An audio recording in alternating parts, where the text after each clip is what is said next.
Today I want to show you what to expect when you get the Flexi stand.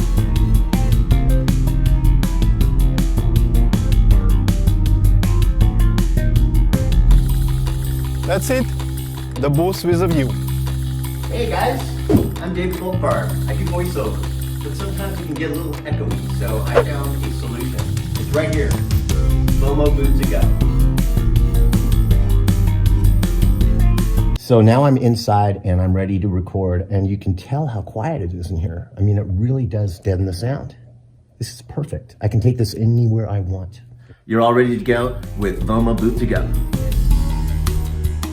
The build quality overall for all the new models is really impressive. I think I've mentioned on the show, I've rented one and had it in my house about 5 years ago now, and really like the improvements that Jeff and the team here made.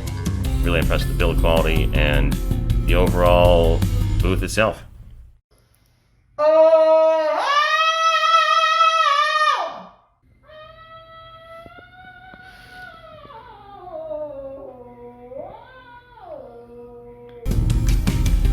Beer vocal booth, which means better vocal booth with no double cross. Godzilla, very good one with actual pop filter. A little scary, but it's okay.